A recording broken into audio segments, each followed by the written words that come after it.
चलिए example number 3 को solve करते हैं। जो मैट्रिक्स चैप्टर का पहला एग्जाम्पल, इसकी मदद से हम समझ पाएंगे मैट्रिक्स क्या है।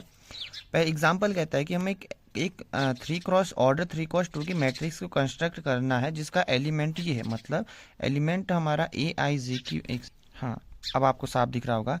तो हमारे पास ए आई जे की जो वैल्यू है वो है 1/2 आई माइनस ऑफ 3 जे। ओके, इसका मतलब ये है कि हम आई और जे की वैल्यू को रखते जाएंगे इसके अंदर और हमें एलिमेंट वैल्यू मिलते जाएंगी। उससे सॉल्व करने से पहले हम ऑर्डर का मतलब समझ लेते हैं, पहले भी बताया गया है, दोबारा से समझ लेते हैं। जैसे मेरे पास ये एक मैट्रिक्स है, फॉर एग्जांपल मैंने कहा कि ये m क्रॉस n की मैट्रिक्स है, तो इसका मतलब है कि इसके अंदर m रोज हैं और n क्या है, कॉलम्स हैं।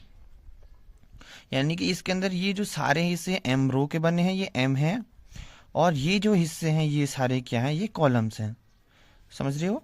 तो ये ओवरऑल मैट्रिक्स का फॉर्म होता है। और अगर मैं जितना इसके अंदर m की वैल्यू होगी उतनी रो होंगी, जितनी यहाँ पर n की वैल्यू होंगी उतनी कॉलम होगी। इस केस में अगर हम ध्यान से देखें तो यहाँ पर m हमेशा पहले आता है, तो m की वैल्यू हमेशा 3 है यहाँ पर, और n की वैल्यू क्या है इस केस में 2 है। तो मेरे पास जो भी एक मैट्रिक्स बनेगी वो इस केस में होगी कि जहाँ पर उसकी 3 रो होंगी और इस केस में 2 क्या होंगी, कॉलम होंगी क्रॉस 2, और ओवरऑल एलिमेंट 3x2 यानी 6 होगा।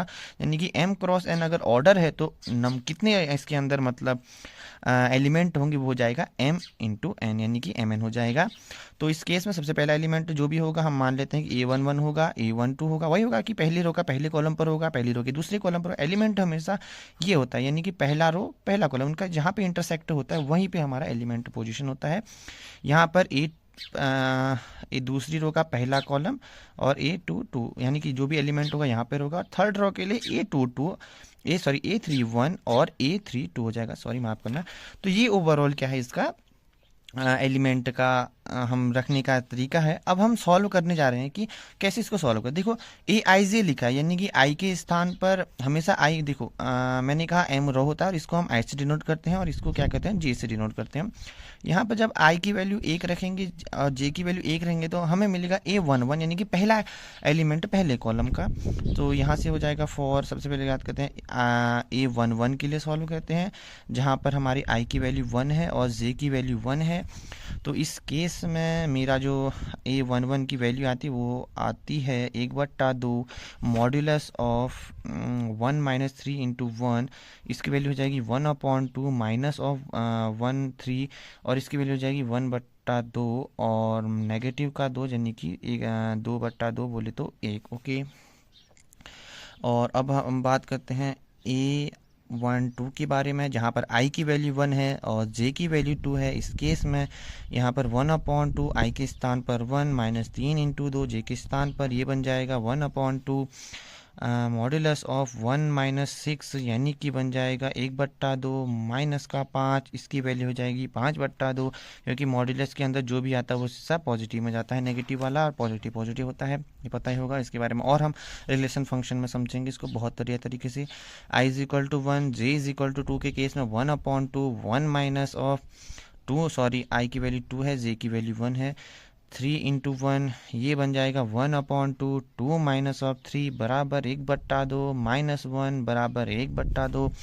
अब A22 की बात करूँ तो i बराबर 2, j बराबर 2, 1/2, 2 माइनस 3 इंटू 2, ये बराबर हो जाएगा 1/2, 2 माइनस 6 बराबर 1/, माइनस का 4 बराबर, यहाँ हो जाएगा 4/2, यानी कि 2।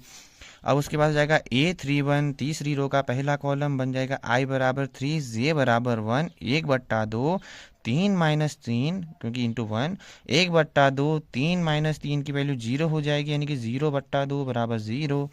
और एट लास्ट A32 बराबर हो जाएगा i की वैल्यू 3 है, जे की वैल्यू 2 है, 1/2, 3 माइनस 3 इंटू 2 बराबर हो जाएगा 1/2, 3 माइनस 6, यानी कि माइनस का 3/2 बराबर हो जाएगा 3। तो ओवरऑल हमारे पास सभी की वैल्यू मिल गई। अब एक काम करते हैं, हमारी मैट्रिक्स क्या थी, हमारी मैट्रिक्स बनी थी A11 A12 और A21 A22 A31 A32। ये देखो, क्योंकि देखो तीन रो हैं, रो 1 रो 2 रो 3 और कॉलम 1 कॉलम 2, यानी कि हमारे पास तीन रो 2 कॉलम यानी कि 3x2 की मैट्रिक्स बन गई।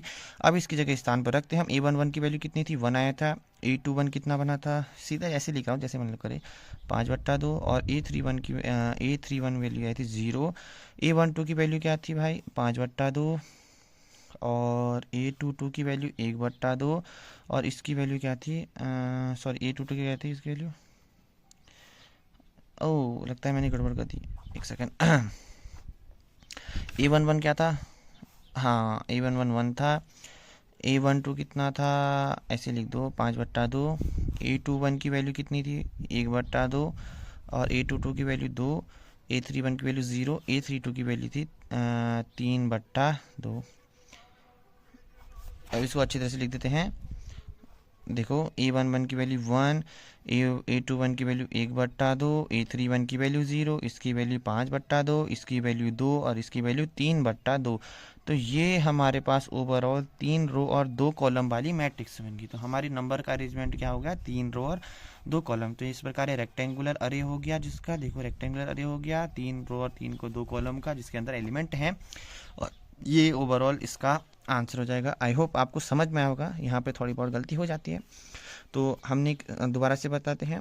हमने क्या किया, एलिमेंट को सबसे पहले मैट्रिक्स बनाई 3 रो और 2 कॉलम वाली, जहाँ पर एलिमेंट को हमने ऐसे रखा कि यहाँ पर ही देखो, देखा मैंने क्या कहा था, पहली रो और पहला कॉलम का इंटरसेक्शन जहाँ पर था, पहली रो और दूसरा का तीसरा का, ऐसे ऐसे हमने ये बनाए।